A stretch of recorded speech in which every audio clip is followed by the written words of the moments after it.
El caso de Manuel Atilano Escandón. Bifurcados. Sobre el cielo despejado en abril de 1979, Manuel Atilano Escandón hacía maniobras temerarias con su avioneta. Era un piloto de enorme experiencia y ninguno de los movimientos extremos a los que sometía la aeronave estaban librados al azar. A bordo viajaban él y un grupo de militares que lo habían torturado por 2 interminables días y en ese momento lo obligaban a llevarlos a Huachochi, en el estado mexicano de Chihuahua. Pero Manuel tenía guardada una carta que jugaría en ese instante.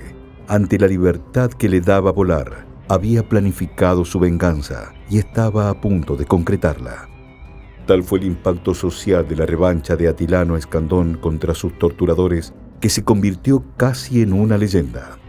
En 1989, el famoso grupo musical Los Tigres del Norte le puso el sello a aquel mito al lanzar el corrido El Avión de la Muerte, que fue un éxito mundial. Y Manuel Atilano Escandón pasó a la historia como un hombre bifurcado entre sus 2 facetas, la de humilde trabajador que no hacía mal a nadie y la del bravo piloto que se vengó de quienes lo atormentaron. De la vida de Manuel Atilano Escandón se conoce más bien poco, porque lo que vino después en sus últimos días atrajo toda la atención sobre su persona. Se sabe que tenía poco más de 30 años cuando su vida se torció para siempre. Había estudiado entre 1962 y 1963 en la escuela Emiliano Zapata, pero poco más de una década después, una serie de eventos desafortunados lo empujaron a convertirse en un hombre famoso para siempre, en el héroe de muchos. Durante los años 70 en toda América Latina se llevaba adelante el llamado Plan Cóndor, que básicamente consistía en la coordinación de distintas prácticas represivas con gran injerencia del gobierno de los Estados Unidos. En la mayoría de los países del Cono Sur se establecieron juntas militares a cargo de los gobiernos, pero en México el contexto era diferente. Allí gobernaba el Partido Revolucionario Institucional, PRI, y se llevó a cabo un periodo conocido como Guerra Sucia a partir de los años 50.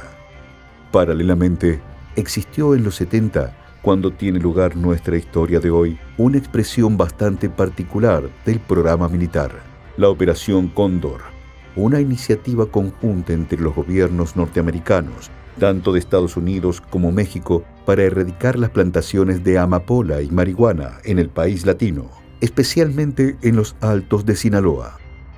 Pero, ¿cómo la producción de drogas de origen vegetal habían llegado a extenderse tanto para ser un problema en el territorio mexicano?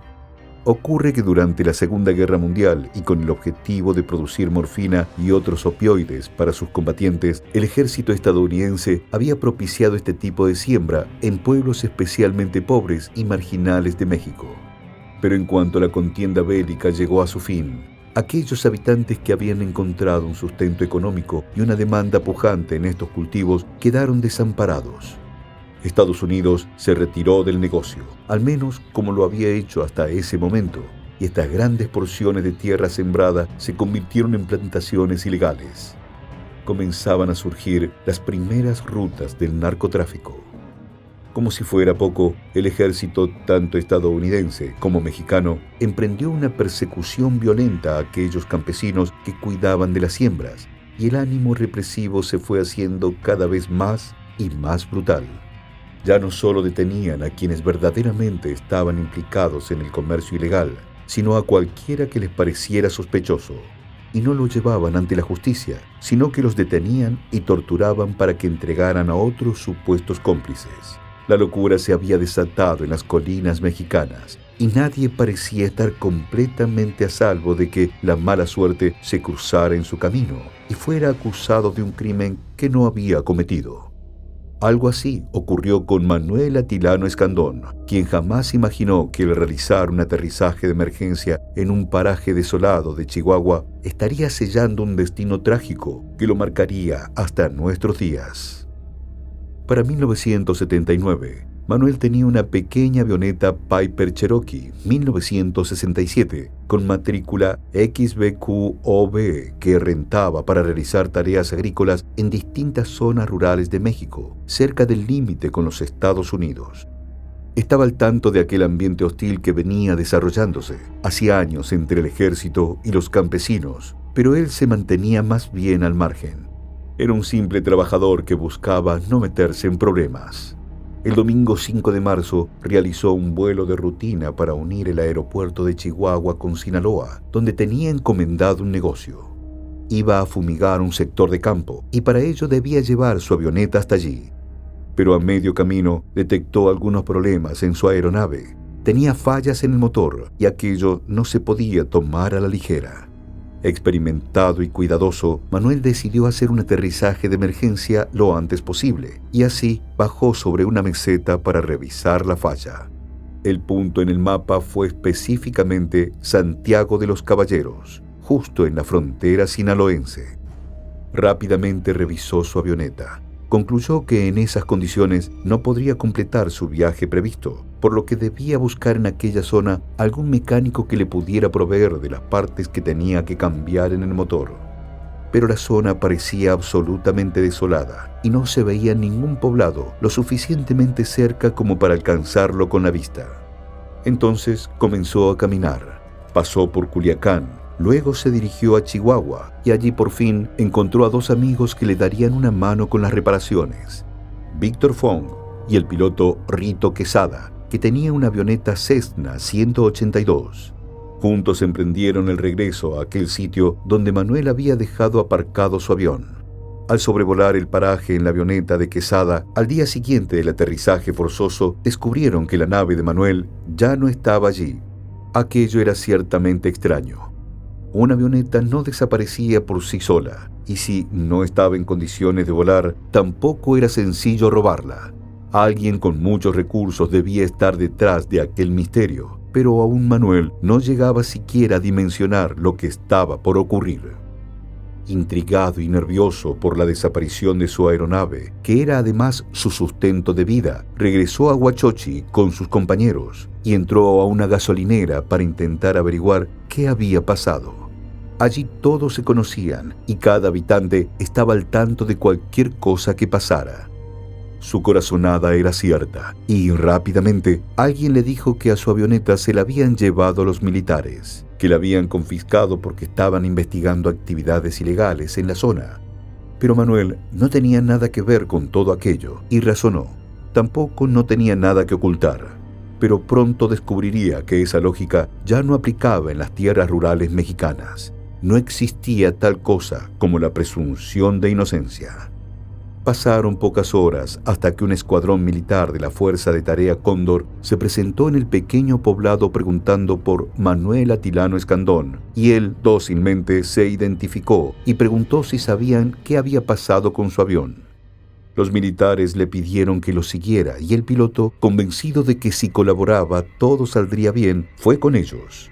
Allí empezó su infierno. Manuel se había convertido en sospechoso y acusado en cuestión de minutos, también en culpable bajo la mirada de los militares. Lo llevaron a un cuartel y lo sometieron a un interrogatorio que rápidamente incluyó una feroz golpiza. Le exigían que diera nombres y ubicaciones, pero Manuel no sabía nada. Les repitió que era inocente, que no estaba implicado en ninguna actividad ilegal, pero los militares no le creían. Habían encontrado su avioneta en medio de la nada y consideraron que aquello era prueba suficiente para inferir que estaba metido en cuestiones turbias. La tortura fue escalando con el correr de las horas. Manuel estaba incomunicado y con los ojos vendados. Jamás tuvo posibilidad de pedir auxilio, ni mucho menos acceder a un abogado. Llegaron a golpearlo en todo el cuerpo, a herir sus genitales con una pinza y hasta sumergirlo en el agua encapuchado, hasta casi ahogarlo. Los gritos de Manuel eran tales que decidieron darle un trato especial. Separarlos del mecánico que lo había ayudado con las piezas para su avión y que también había sido detenido por esas horas, y llevarlo a un destino incierto. Manuel estaba convencido de que acabarían matándolo y quizás allí comenzó a pensar cómo obtener al menos una pequeña porción de venganza. Y su oportunidad se presentó 2 días más tarde. Golpeado y quebrado como estaba, algunas versiones aseguran que a Manuel lo obligaron a pilotar un avión en el que viajarían los mismos militares que lo habían torturado. Le hicieron firmar un oficio en el que, supuestamente, se ofrecía voluntariamente para transportar por aire entre 3 y 6 militares, según las fuentes. Querían que los llevase al famoso Triángulo Dorado, una región montañosa de muy difícil acceso, ubicada entre los estados de Sinaloa, Chihuahua y Durango, un sitio caracterizado justamente por los plantíos de amapola y la más codiciada por militares y narcos. Otra hipótesis sugiere que en realidad fue un plan que Manuel pergeñó en cautiverio. Podría haberle dicho a los militares que estaba dispuesto a confesar sus crímenes y llevarlos hasta el sitio mismo en que se encontraban sus plantaciones de marihuana, con la condición de que fuera él quien pilotara el avión. Una tercera posibilidad plantea que su plan no era estrellarse con ellos, sino aterrizar en algún sitio recóndito, matar a los militares y escapar. Nunca se sabrá a ciencia cierta cómo pasó todo. De un modo u otro, la avioneta se elevó en el aire desde Huachochi y por primera vez en 48 horas, Manuel se sintió libre.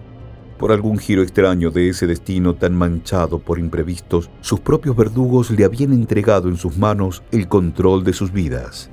Ellos no lo sabían. Estaban demasiado confiados de su poder, pero allí en las alturas era Manuel quien tenía el verdadero control. Y cuando ya habían tomado una altura considerable, Manuel habló. Les preguntó por qué lo habían hecho sufrir así, pero solo recibió miradas despreocupadas, hasta que al fin lo dijo directamente: vamos a estrellarnos. Al principio los militares pensaron que era una broma, que el hombre estaba haciendo un extraño y perturbador chiste y que jamás tendría el coraje para algo semejante. Pero en cuanto vieron la decisión reflejada en sus ojos, supieron que hablaba muy en serio.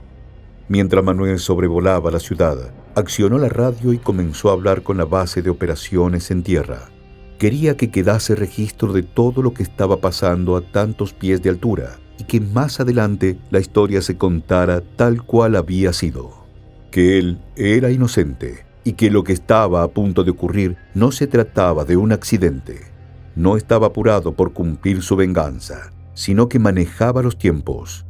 Frente al micrófono del comunicador, le contó al operador aéreo todo lo que le había ocurrido.